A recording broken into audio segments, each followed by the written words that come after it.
Well, hello there, guys, gals, and non-binary pals, and welcome to I hope it's the first and last time that we have to pretend that we're out there drinking when we're actually just, alone in front of our screens. Just kidding, it's not the first time for me. It actually reminds me a lot of, my weekends in high school. Anyways, are you fine? Because I'm fine, let's just crack open a cold one with the boys and enjoy the evening. What? I thought it was appropriate. Okay, so first I would like to thank PRISM for being the best Katy Perry album. Sorry, PRISMA. That's what happens when you use Google Translate for these things. ¿Y por qué hablas en inglés? Qué ridículo. So I would like to thank PRISMA for inviting me to do this thing and for organizing such a wonderful conference in such dire times, let's say. And starting with me can only go up. Anyway, so for those of you who may not know me, my name is Miguel Herrán. Puto Miguel is my artistic name, which translates roughly in Spanish from Spain as fucking Miguel, which I wish someone was.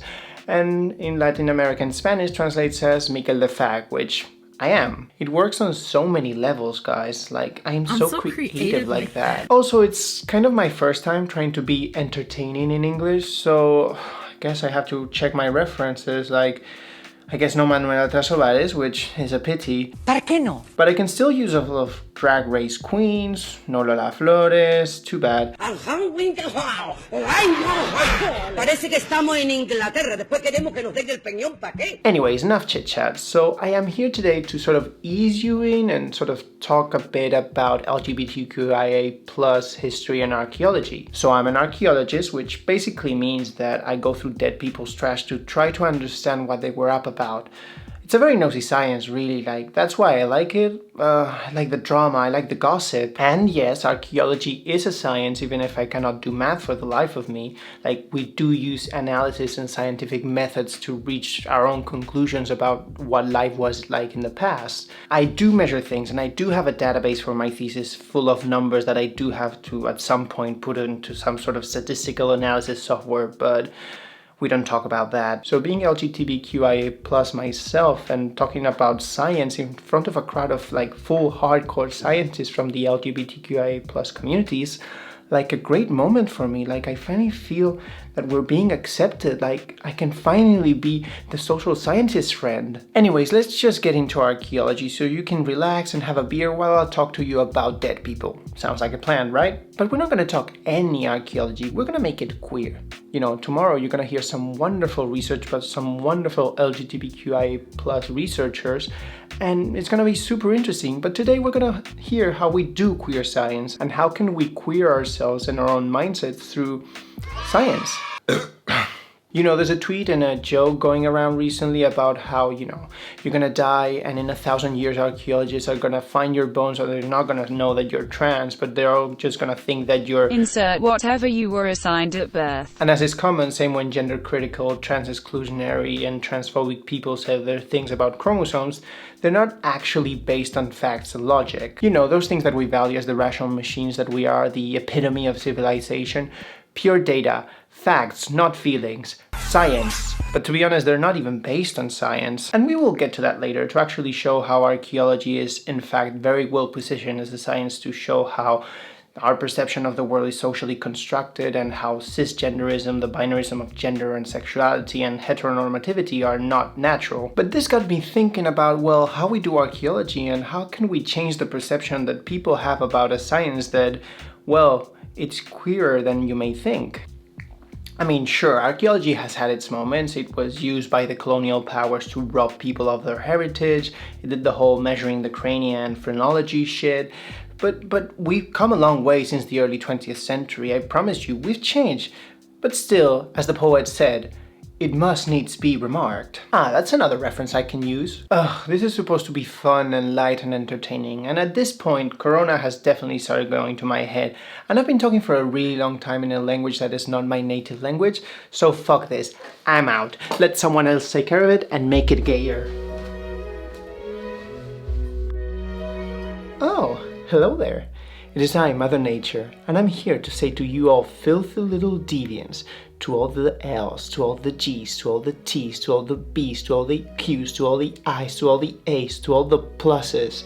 I see you, I see what you're doing, and you're doing amazing, sweeties. I mean, I think the whole crimes against nature thing is a bit overdone, right? We can probably all agree that it has nothing to do with nature and itself. What is natural kind of doesn't matter when you're tweeting your hateful speech on an iPhone that transforms words into ones and zeros, Karen. And since I know there might be a bunch of biologists watching this who can say that there are gay animals, and so in fact it is natural and sex is not a bunch of letters that we call chromosomes or a binary for that matter, I'm gonna turn away from that, okay? Instead, I'm gonna read you all to filth and say how, sadly, you're all not the special little snowflakes that people say that we want to be. Because indeed, there have been guys who simply are too much into other guys, and gal pals, and people who have defied the binary since, well, since forever. So okay, all you scientists, sit down. It's time I teach you how to read. Let's start with the alphabet. L is for lesbians, I assume. Oh, you filthy little L's. Well, it is true that society and the historical record has not been very kind to you, but you do get called after a badass Greek poetess from the 7th century BC called Sappho of Lesbos, so let's put it mildly, she had very intense female friendships. And it is quite rare at that time in Greece to have a woman succeed as an artist and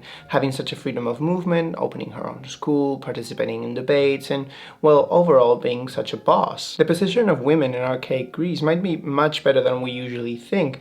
It was not until the classical period and mostly Athens when, all the beards kick in, all the ones that we think about, Socrates, Aristotle, Plato, that women were confined and, well, had a much worse position. So that's why Sappho's case is so remarkable, but who knows what other wonderful women we just don't know of, because on the earliest centuries of Greek history, not everything was written down. We have other examples of societies that have intense relationships between women that for poor Westerners may seem deviant or non-normative. The thing is that they tend to be elusive. That's what happens when you let men take over and be in charge of everything. They just seem to forget that you exist. Either that or are obsessed with you for which I don't know what's worse. What happened often, especially in the Judeo-Christian West, was that women were not considered sexual beings, so therefore they could not have those drives. So for example, in medieval Europe, it was common for noble women to sleep together and no one would consider that weird. So if two ladies in waiting wanted to, have a nocturnal session strumming the lute, they could do it. It would be considered weird, but nothing demonic. Unless they started using stuff to insert into one another, then it would be considered diabolical, because they were trying to emulate what God did not give to them. In medieval Islam, doctors considered lesbianism a condition that had to be treated, like a headache. It was caused by an inflammation in the labia. And how was lesbianism treated, you may ask? Well, through rubbing in what we're gonna call lesbian activities. You see, the ejaculation of women was considered to be cold, and that would calm the inflammation, whereas male ejaculation was considered hot, so it was of no use. Are there any doctors here tonight? Yeah, science. But you Els, the worst crime you committed was to defy the patriarchy. Women who renounce any attention by men, or dressed more masculine than was sort of socially acceptable. Queen Christina of Sweden, for example, the big lesbo of the 17th century. And although I do not believe in the monarchy, let me say, we stand. To reach the throne as a woman is kinda rare, but then on top of that, to refuse to marry a man and to only take female lovers, brava. She was more interested in bringing in philosophers, mathematicians, artists. She wanted to make Stockholm into the new Athens, basically, the Athens of the North. She funded artists, playwrights, she invited Descartes to organize a scientific academy, and she did defy the lesbian trope of being good at finances and organization, because she did kind of wreck the treasury. She also refused to marry and have children, which, when you're a royal, that's kind of the job. Anyways, faced with the obligation of marrying, she decided that she would rather renounce her crown than get in bed with a dude, which, understandable. Okay, who's next? G is for Gay rights. Ah, the G's. What are we gonna do with you? I mean, I could say how indeed there have been many kings who were rumored to be gay, like James I, the one who brought Scotland and England together, Francisco de Assis, the husband of Isabel II of Spain, but I am tired of speaking of noblemen and royals. What am I? A Tory? And besides, haven't men got enough already? But yes, it has been fun to see men come to grips with the idea that people could be gay indeed 1,000 years ago. You know that all these white upper-class gentlemen who were discussing how the West was the proud son of the Greek philosophers and the Romans were probably not thinking how in ancient Athens, being the mentor of a young man often involved more private lessons, and that, you know, Plato probably did a lot more to Aristotle than just teach him the myth of the cavern. Get into my cavern, Erastes. In early Christianity, there was an accepted mode of marriage between men called adelphopoiesis. That way, two men, and sometimes two women, could be united spiritually as brothers or sisters. See, the early Christians were much more about disrupting the system, and they encouraged men and women to not have children, disobey their husbands if they were pagan, or basically go into celibacy because they thought that the apocalypse was coming soon. It was not until later that they started to regulate their views into what was considered more normative at the time, and they stopped with the whole thing of we're all gonna die tomorrow. So marriage initially in Christianity was not seen as the goal or even the natural union between husband and wife to breed children. Let's go to more specific examples. Archaeologists have also had problems with men who really like men. There's often the case that when digging cemeteries they find two skeletons holding hands and they assume that, well, it must be a heterosexual couple. Of course, what other option is there? This actually happened with a burial in Modena dated to the 6th century AD, you know, when the Roman Empire had crumbled and things were a bit, let's say, disorganized. But then, when analyzing the remains of the two individuals that were buried holding hands together, specifically the enamel peptides, they found out that, well, both of them had XY chromosomes. So evidently they had to be two men, and two men buried together holding hands. They had to be brothers, right? Cousins? Okay, so maybe they were just two very manly men, soldiers, who died together in battle. Yeah, that must be it. And believe me, I'm not saying this for the joke, they actually said that in the paper and in the press. And yes, I know what you're thinking, and the option that they might have been correct when they said that it was a heterosexual couple and just that it happened that one of them was trans or intersex, of course it did not cross their mind. What did you expect? I mean, you are after all called the LGB community, right? That's like a whole extra layer of recognizing non-normativity, and we don't have time for that. There have been other examples where archaeologists have been more open-minded. However, a large number of burials were discovered in the Bronze Age site of La Bastida in Totana, Spain. And although most of these are single, there's also a number of examples of couples being buried together. But there is one case, the famous Burial 18, where two men were buried together, and under them was a small cenotaph, that is, a burial that's intentionally left empty. And archaeologists have suggested that this might have been a union of two men, and the empty grave beneath them was to symbolize that they could not have children of their own. So we did it! We finally got representation and acceptance! For the G's, that is, but I'm sure the others will follow soon. Okay, next. B is for Ah, the Bees, fun! I finally get to talk about the Bee movie. Oh, alright, yeah, sorry. It's all that by erasure, I keep forgetting that we exist. So remember all those cases that we were talking about before, like the relationship between mentor and student in ancient Greece, or the noble women who were really close and slept together and all that? Well, in most cases, you would put those people under the B in today's Western standards. And for the example of ancient Greece, some scholars have suggested that the normative sexuality at the time for men was like a generalized bisexuality. But the thing is that we cannot know if they were just following the social trend of the time and being forced by the society of their time to take a wife, for example, or if they actually liked both. And sexuality back then was, as we will see, not defined as an identity, as something that you were. We do have examples that are a bit more suspect, like for example Walada, an Umayyad princess in the Caliphate of Cordoba, who was known for her sexual liberation and for her erotic poetry. Her life was a bit of a drama between two men who loved her madly, but she did also write poems addressed to female lovers. Okay, let's skip a few letters and finish with the sexuality bit, okay? A is for Asexual? You don't look asexual. Oh, hold on. Let me just... There. Oh, the A's. Poor A's. To be honest, if there's something more difficult than to find who people were attracted to in the past, is finding the lack of attraction. You know, in archaeology they keep saying that absence of evidence is not evidence of absence, that whole thing. Of course, I could be here pointing fingers at nuns like Hildegard of Bingen or monks who did after all renounce all bodily passions and become willingly celibate, but I don't think that would help stereotypes about ace people. There have been also kings, of course, always with the nobility, that have been described as having no interest in men nor women, like for example Philip IV of France. But still, that doesn't seem like much. To be honest, asexuality has always been there, but the way that you humans have decided to make sense of it has always been through weird ritual practices.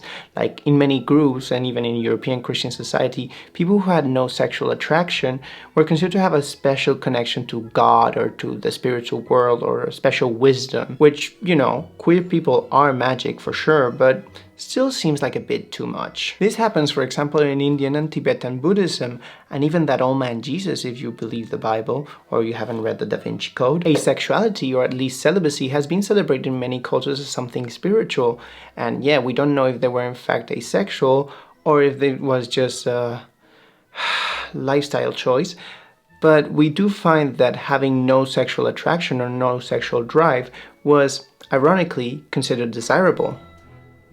Maybe by now you're kind of sensing a theme, which is that exploring queer paths is a mess. You know, like queer people. This is fine.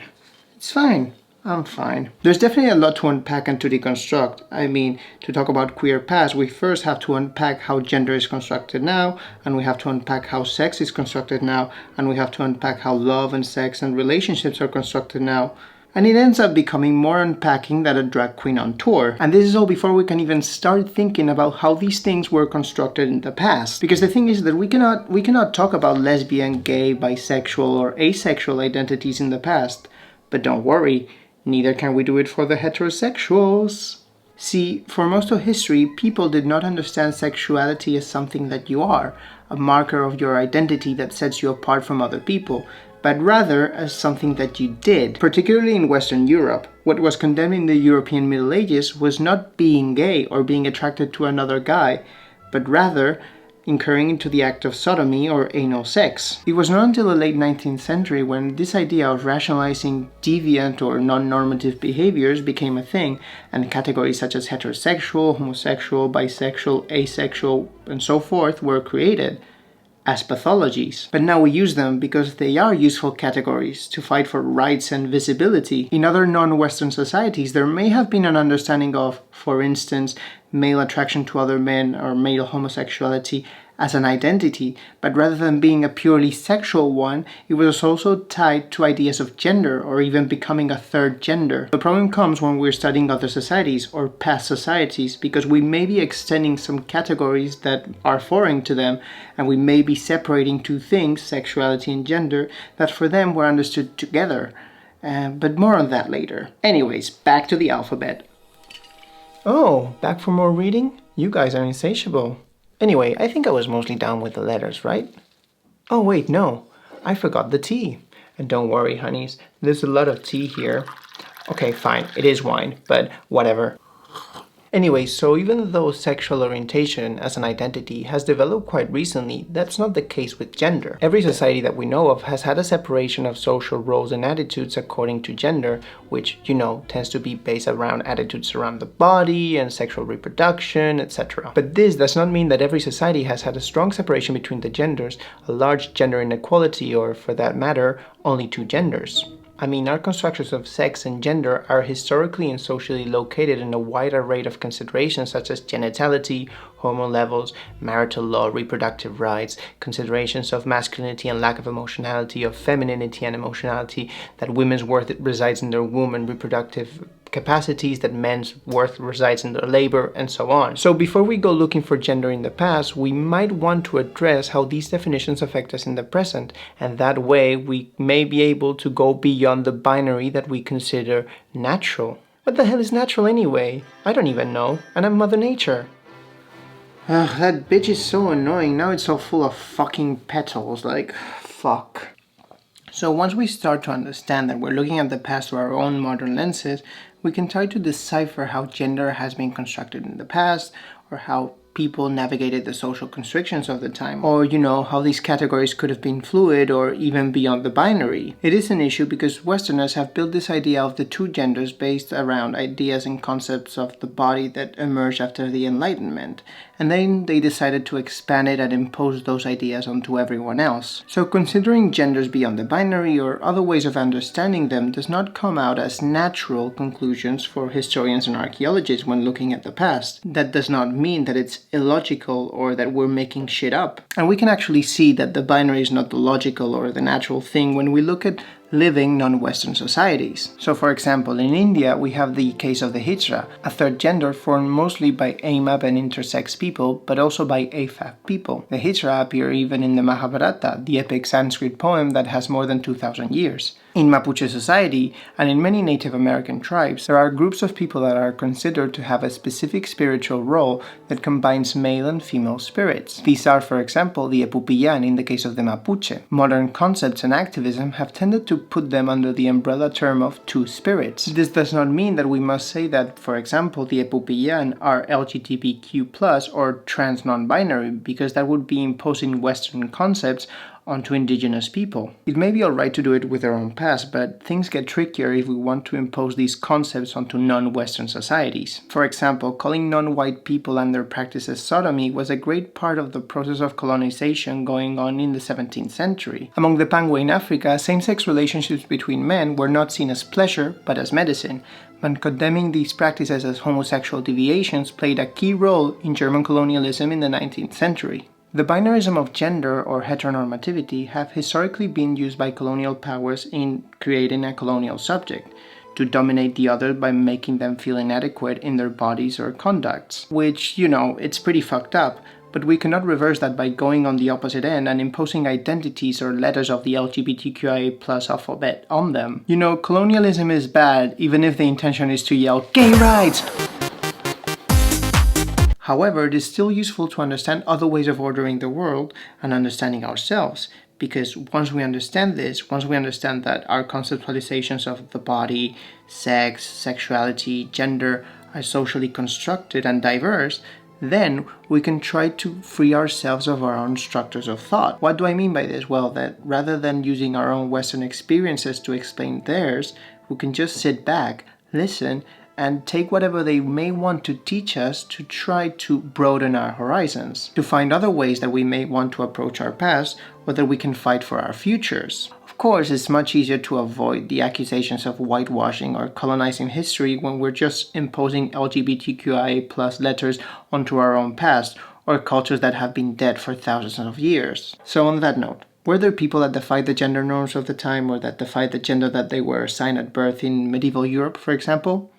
Yes. The sad part is that we often find of them through court proceedings and prosecutions, like Eleanor Reichner, an AMA prostitute that was arrested and interrogated in 14th century London, or Elena de Céspedes, a surgeon in 16th century Spain, that was arrested by the Inquisition and forced to live the rest of their lives as a woman. Hell, we even have the Roman Emperor Elagabalus, who often dressed as a woman and was rumored that was looking for a doctor that could give them female genitalia. And yet, even though they were the most powerful person in the whole Roman fucking Empire at the time, often historians just seem to ignore this. You must give it to historians. They do be out there pretending they do not see. So these stories are actually very relevant to explain how the norm has always been constrictive, but has always been continuously defied. But I did promise that this was going to be light and fun, so I guess go back. Yeah, of course. Oh, hi, welcome back. Well, hopefully by now you're on your second or third virtual beer or whatever, so if you're wondering why you're seeing queer gnomes, don't worry, they're a friend. Mother Nature respects pronouns. Where were we? I is for... I don't think. Oh, yeah, those pesky eyes. But no, really, I is for intersex. You peeps are doing the heavy lifting of being harassed by those who say that sex and gender are binary, whilst at the same time being ignored by all those who say that trans women cannot be women because they don't have whatever specific characteristic they decided for the day. You You deserve more praise, really. Anyways, obviously, intersex humans have existed as long as there have been humans, and there is a wide spectrum of possibilities of being intersex, and some are more clearly evident at first sight than others, meaning that a lot of different cultures have given these categories specific social meanings. In the Dominican Republic, there are places where it is somewhat more common for children to be born and perceived as female, but then when they reach puberty, they develop testicles and a penis. These are called agvedoce, who are born with a deficient enzyme called 5-alpha reductase. We also find examples in the historical record, like for example in 17th century Spain, when a nun called Magdalena Muñoz developed a penis when they were already an adult. They were declared male after being examined, expelled from the convent, and returned to their father, who now had a male heir. Intersex people that could be identified in the European Middle Ages were allowed to grow and have normal lives until they reached puberty, when they would have to choose what gender would they want to live as, either as a man or as a woman.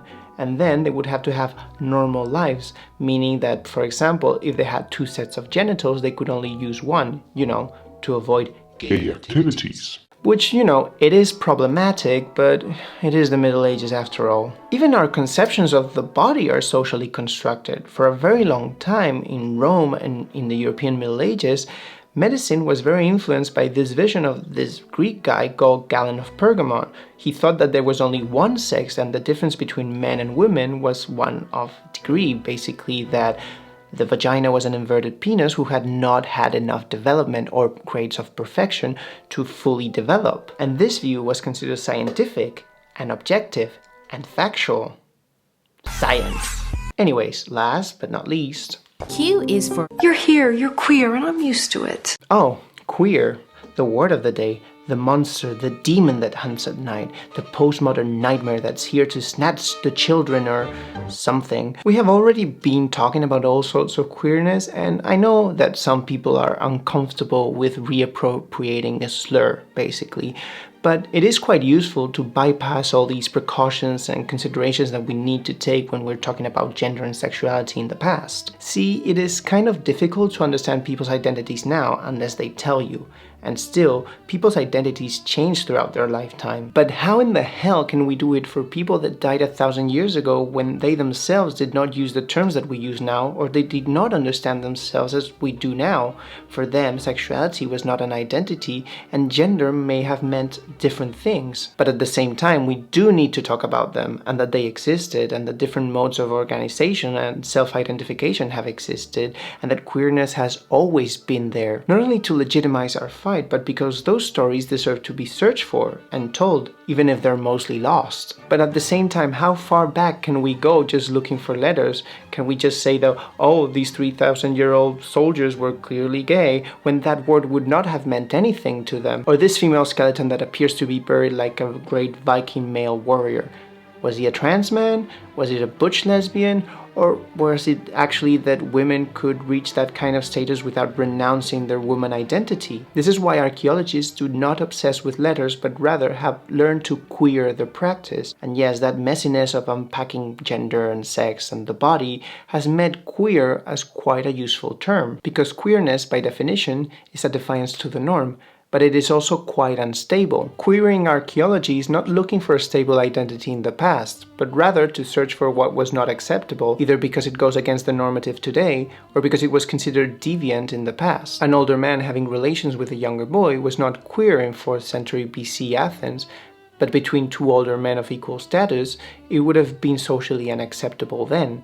And still, those relationships existed, and we know of them. To queer also refers to queering the practice, to question our conceptions of what is the normal. That is, to use queer approaches to question how we do science, because we tend to do this thing where, maybe inadvertently or maybe with a purpose, but we tend to take what we consider that is the most normal thing today, the normative, and just transport it to the past. That way we can say that things have always tended to be the way that they are now. Like, yeah, women tended to stay in the house and cook while the men went out there to hunt. There have always been two genders and two sexes. It's not like the binary is the result of a construction stemming from long centuries of a very specific way of approaching and seeing the world. No, it's always been like that. It's science, it's normal, It's natural. And who the fuck do you think you are to say what is natural and what is not? I don't see you out there wearing a flower of crowns, half naked, and walking children in nature. If I have to hear that nature is healing shit one more time, I'm gonna send a fucking plague, I swear. Let's see, which one do we have left for the year? Fine, death of the firstborn it is. Okay, so I want to finish by going back to that stupid argument that people use to attack queer people, that, okay, how come that archaeologists only find male and female bones and not the other 700 billion genders? Okay, so first of all, this argument confuses sex and gender, which, whatever, what could you expect at this point? But fine, let's engage with it for a second. Ugh, this is too sad. Let's just try to make it gayer, please. Well, I think... Okay, so in bones we do not find gender, we may find sex. But still, this comment does not understand how archaeologists determine sex when we find human remains, because it's not done as a binary but as a scale, and we take into account different markers that may have survived the test of time, things like the muscle insertions, the width of the rib cage, the shape of the pelvis, how developed the brow bone is, how slanted the forehead is, and often we get information that is contradictory, so these skeletons are often marked as indeterminate or within a degree of likeliness to be male or female. Now, gender. We can tell of gender in burial through a number of things, like for example how they were buried or what they were buried with, what we call the burial goods. Some religions like Christianity or Islam reinforce this idea that we should be buried with nothing, but you know, humans have a tendency to bury people with things that were relevant to them or relevant to the people burying them, or that have some type of social significance. Or just, you know, toss something random in there and maybe you'll confuse the archaeologists of the future. So we generally can tell through burials that gender is kind of messy. So we have, for example, this Egyptian mummy of the 2nd century AD that was buried to give them fake breasts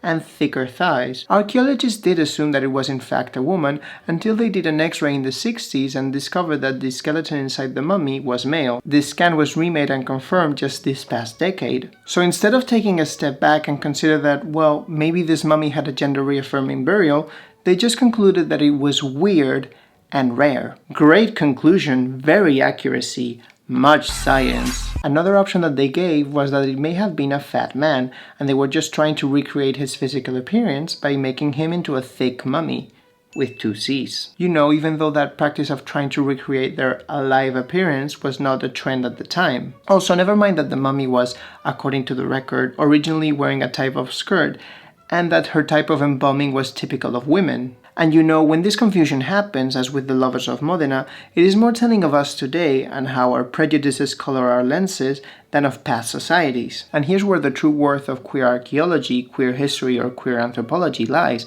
a power that other sciences do not have, because it can show us that the way that we see things now is not the natural and logical thing we assume, that humans have tended to organize their lives in all sorts of ways way before the Stonewall riots. That if we highlight those pieces that do not fit in the puzzle and turn them around with a queer lens, we may find out that actually we were just building the puzzle all wrong. That there is another future possible and that we can work to deconstruct the binaries and structures. That we can tell the stories that may have otherwise been ignored, and maybe then, just maybe, those pieces, the rejects, the unfit, can have their place in history.